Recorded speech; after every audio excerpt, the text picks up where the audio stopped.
महाभारत कथा से तो आप भली भांति परिचित होंगे। महाभारत युद्ध क्यों, कैसे और किन योद्धाओं के बीच में लड़ा गया था, यह तो आप सभी जानते हैं। भगवान श्री कृष्ण ने महाभारत के युद्ध में पांडवों का साथ दिया था, लेकिन महाभारत युद्ध में कई ऐसे योद्धाओं से जुड़े कई रोचक तथ्य और रहस्य भी हैं जिन्हें आप शायद नहीं जानते होंगे। एक ऐसी ही पौराणिक कथा जो अभिमन्यु से जुड़ी है, और आज की इस वीडियो में हम यही कथा जानेंगे। नमस्ते मित्रों, स्वागत है आपका हमारे इस चैनल हिंदू माइथोलॉजी में। अभिमन्यु अर्जुन और सुभद्रा का पुत्र था। महाभारत युद्ध में अभिमन्यु को वीरगति प्राप्त हुई थी, लेकिन बहुत से लोगों के मन में यह प्रश्न अवश्य उठता है कि आखिर सर्वशक्तिमान भगवान श्री कृष्ण ने अपनी बहन सुभद्रा के पुत्र को क्यों नहीं बचाया, जबकि युद्ध के अंत तक भगवान श्री कृष्ण पांचों पांडवों के रक्षा कवच बने रहे थे। तो फिर श्री कृष्ण ने अभिमन्यु की रक्षा क्यों नहीं की?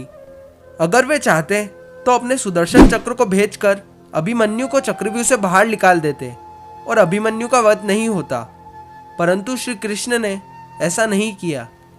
इसके पीछे एक कारण है। कहा जाता है, जब भी धरती पर धर्म और सत्य की हानि होने लगे तो भगवान को नियति के अनुसार धरती से अधर्मियों और अत्याचारियों का नाश करना होता है, और इस उद्देश्य हेतु भगवान स्वयं धरती पर जन्म लेते हैं, और उनके इस उद्देश्य में सहायता हेतु विभिन्न देवी देवताओं को अपने पुत्र को भेज या स्वयं जाकर धरती पर जन्म लेना होता है। ऐसा ही जब द्वापर युग में भगवान विष्णु ने श्री कृष्ण अवतार में जन्म लिया, तब ब्रह्मा जी ने सभी देवी देवताओं को श्री कृष्ण की सहायता हेतु धरती पर जन्म लेने का आदेश दिया। ब्रह्मा जी के इस आदेश को सभी देवी देवताओं ने मान्य कर लिया, परंतु चंद्रमा ने इस आदेश का विरोध किया और अपने पुत्र वर्चा को पृथ्वी पर जन्म लेने से इनकार कर दिया। लेकिन जब सभी देवताओं ने मिलकर चंद्रमा को समझाया कि धर्म की रक्षा करना ही हम देवताओं का परम कर्तव्य और धर्म है, इसलिए हम सभी को ब्रह्मा जी के आदेश का पालन करना है, यह हमारा दायित्व और कर्तव्य है। सभी देवताओं के समझाने पर चंद्रमा मान तो गए, परंतु फिर भी उन्होंने एक शर्त रखी।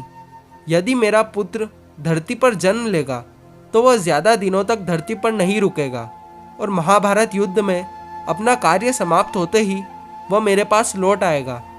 इसके साथ ही वह युद्ध में अपने पराक्रम से बड़े बड़े महारथियों को भी चकित कर घोर युद्ध लड़ते हुए वीरगति को प्राप्त होगा, और उसके इस अदम्य साहस को युगों युगों तक याद रखा जाएगा। मित्रों, चंद्रमा पुत्र वर्चा ही अभिमन्यु थे, जिसने धरती पर ब्रह्मा के आदेश का पालन कर श्री कृष्ण की सहायता के लिए जन्म लिया था। चंद्रमा के शर्त अनुसार श्री कृष्ण ने अभिमन्यु की नियति में दखल नहीं दिया, और अभिमन्यु महाभारत युद्ध में वीरगति को प्राप्त हो अपने पिता चंद्रमा के पास चले गए। तो मित्रों, यही कारण था जिस वजह से श्री कृष्ण ने अभिमन्यु की रक्षा नहीं की।